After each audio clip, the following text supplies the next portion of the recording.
Good afternoon, guys. It's Workin, bringing you a quick update on Cardano. Hope you guys are having a wonderful afternoon. I had a couple requests for Cardano, so I thought I'd knock it out.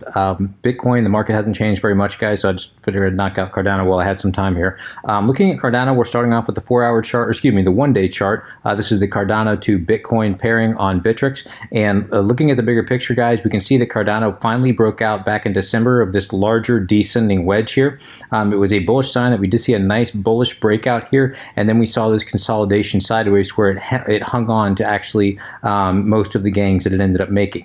We also can see, if we look back here, guys, and we kind of zoom in, this zone here that I have blocked off between about 12,020 and, or excuse me, 1,220 and 900 satoshi, somewhere thereabouts, 930 to 1,220 satoshi. This was a very relevant zone all the way back going into last year. We can see they had this little order block here on the daily. We could see that it acted as a very strong resistance here. Finally, it broke up, came down, acted as a very strong support. If we fast forward all the way to today, pardon me, guys, we can see that when price finally broke up, that at the top of that zone, right about 12,000 or 1,210 satoshi is where it's consolidating on, right on the top of that zone. So we can see that's still a very relevant zone. If we zoom in here,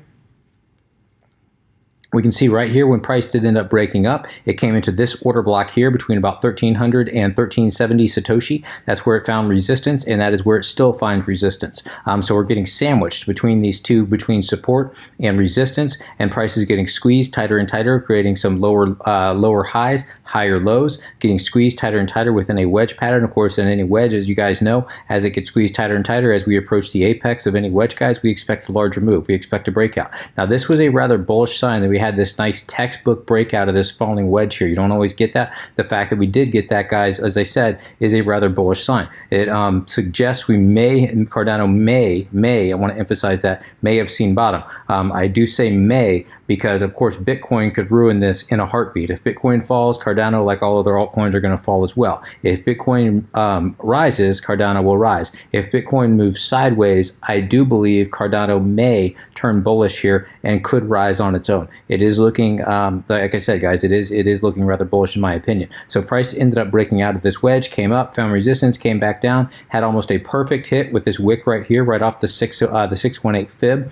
Very technical. You can't ask for a better hit than that. Came back up, started consolidating within this wedge, came back down, perfect hit up to 50, back up, and now it's just consolidating almost right on top, at least the body, right on top of the 382 fib level here. Consolidating between the 382 and the 236 for the most part, wicking above and below each one. Let me get rid of this here. I wouldn't be surprised to see Cardano come back down, test the bottom of this wedge here.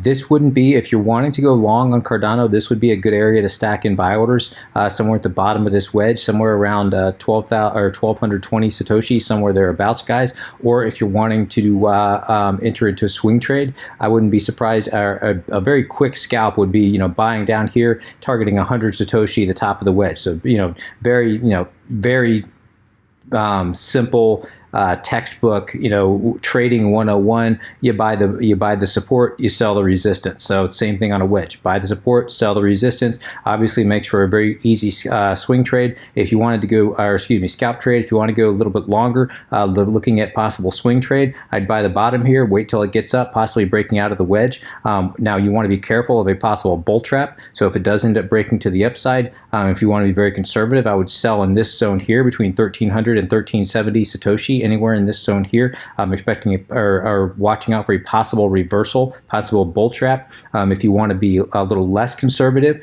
and you want to target a little more profit, I'd sell up in here. We've got a decent supply zone between 1,440 and 1,500 satoshi. This is a very relevant zone up here, guys. I would expect there to be a lot of sell orders sitting in here, and possibly to find some resistance in this zone. So if I did buy down here, I would target, if I want to have a little more profit, this is the area that I would target, but I would also sell up in here as well, guys, unless you're going long. If you're going long, in other words, unless you're looking at buying this for the long term, I should say. If you're wanting to buy long term, if you're looking for an entry point for a year from now, something like that, then of course buying down here, guys, that's not going to make much of a difference, even if it does break down a little bit. So this wouldn't be a bad area to start dollar cost averaging into a position into Cardano if you've been waiting to buy Cardano. Now, if this does end up breaking down, if Bitcoin breaks down for some reason, if this thing breaks down, I would expect it to find support right here. All right, in this order block here, this is the area that I expect it to break down to, between about 1077 to 1077 Satoshi down to about 1015 Satoshi. Somewhere in here is where I would expect it to find support, guys, and I do believe that would be the bottom if it did break down, possibly breaking back up from there.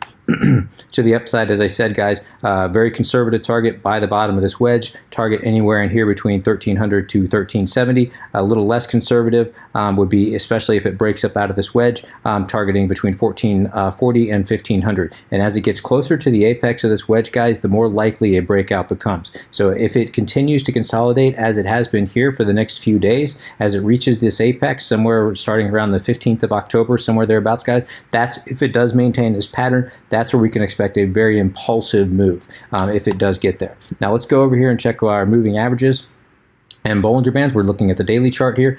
We can see the Bollinger Bands are bottlenecking almost at an unprecedented rate for Cardano. In fact, if I look back here and I look all throughout, I don't think it has, I've never seen the Bollinger Bands constrict like that. Going even all the way back to last year. It is, I mean, this is everything you look for in a possible larger move.